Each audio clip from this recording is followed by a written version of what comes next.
So we look to OPEC Plus members. It's led by Saudi Arabia and Russia. That's who we kind of rely on now for gas prices. Well, they have pledged to significant voluntary cuts in oil output, meaning about 2.2 million barrels a day for the early part of this year, Kevin. So what does that mean? It means oil prices are going to be pushed upwards, and we could see once again about $100 a barrel.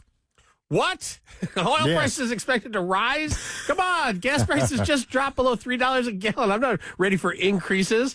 Yeah, Tom, it's all about supply and demand, and the world oil players seem to be in agreement to cut the supply to ensure that prices go up. Let's bring in Jay Young, author of The Upside of Oil and Gas Investing. His family's been involved in the oil industry for 4 generations. Good morning, Jay. How are you? Hey, I'm great. How you guys doing? Happy New Year. Doing well. Happy New Year. So what's the deal with Saudi Arabia and Russia, Iraq, Kuwait, all these other countries deciding to have less production? Well, I mean, their New Year's resolutions are a lot different than ours. Let's say. You know, they like higher prices, and I believe, and this is what I was saying for the last couple of months, you know, everybody is that they were allowing us to set our budgets over here and our CapEx spending, or how much are we going to spend next year? Because you have a lot of big conglomerates in the shell industry now. They're putting their budgets together for next year to see how much money they're going to spend, and they're saying, okay, well, they're going to spend less at lower prices. So they put the oil on the market, prices come down, and all these public companies go to the boards and say, we want to spend $1 billion next year, and they go, okay, at $70 a barrel, that looks pretty good. But if prices would have been at $90 a barrel, they'd have said, hey, we want to spend $2 billion. And obviously, economics run a lot different. Higher prices make more money for oil and gas companies. So OPEC, these countries wanted us to spend less next year. So all of a sudden they say, okay, let's drive the market down. They did. Now they're saying, now let's come up with prices, and that's exactly what they're going to do. You know, so yes, I'd take your lawnmower to the gas station. I'd do anything right now. Just be prepared, because, you know, by next summer we're going to see prices go up. I mean, I think in the next 3 months or next 2-3 months, and you're already seeing prices go up today. You know, with some disruption in the Red Sea. Disruptions in the Red. Yeah. Walk us through this worldview a little bit. Why can't the United States produce its own oil and keep prices low in America and just forget about what the rest of the world's doing? That'd be great. And that's what a lot of foreign countries, I mean, like Iran, Iraq, I mean, they may produce 8 million barrels a day, but they only use 3 million. So they sell 5 million, and all their kings are making, you know, gobs and gobs of money. In the United States, our demand, I mean, how much do we consume? What does George Bush say in his State of the Union address, that we have an addiction to oil, and that addiction is about 20 million barrels a day. And we only produce 13.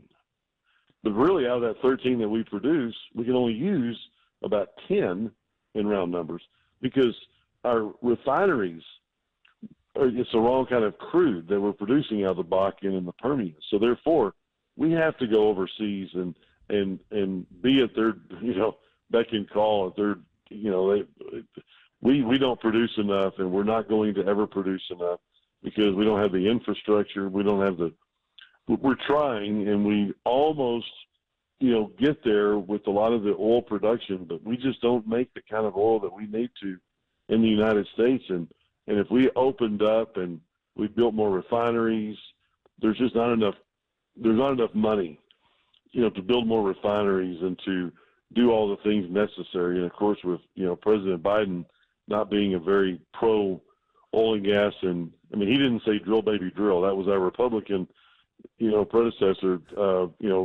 President Trump. So therefore, we're not going to see oil prices, go. We'll see oil prices go up because of supply and demand. OPEC runs the price because, hey, they say the one with the money sets the rules, or something like that. Yeah.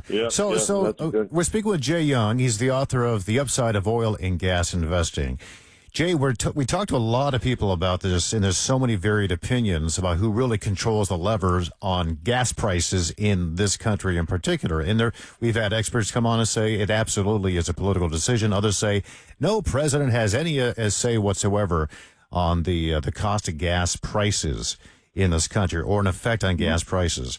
What you're saying, though, is that is not true. The president can say things and can policy-wise do things that do have a direct impact on the the cost of a gallon of gas. Yes, absolutely. He does, but I'm going to say this too. There's no way he can fix the problem. I mean, President Biden can't fix the problem. President Trump can't fix the problem. You can't all of a sudden you look at supply and demand and demand. And I mean, obviously, he would cause world wars if he said we're not going to buy any crude for anybody unless it's $30 a barrel. Then obviously nobody would sell us oil, and there's just so many different factors. But President Biden could help by us producing more oil in the United States or producing better oil or the type of oil that we need. He could allow the Keystone Pipeline to come out of Canada. That was going to bring us a tremendous amount of oil every day, but he obviously didn't let that happen. Now that crude out of Canada with that pipeline would have really, really helped us out, because that 6 million barrels a day would have been with us, and we could have used that for diesel, and that's the kind of crude that our refineries need. But instead, cut it out, and all of a sudden, then he was getting it from Russia. Then we had the problem with Russia, and all of a sudden we're stuck, and diesel prices go way up because we have to import oil, and obviously it's more, it's going to cost us more money if we have to import it than we do if we can get it from other sources, and especially pipeline in, too. But obviously he can't fix the problem, but he can help.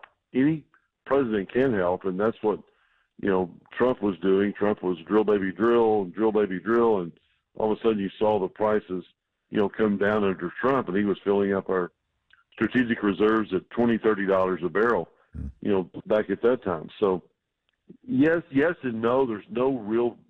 I mean, the only answer would be if our demand went way down. If there was electric cars that took over, and our demand went from 20 million barrels a day to let's say whatever we're producing here. If we were overproducing, let's say if our demand went from 20 million barrels a day to 8 million barrels a day, let's say, and we were overproducing, then that would, but it's not going to happen.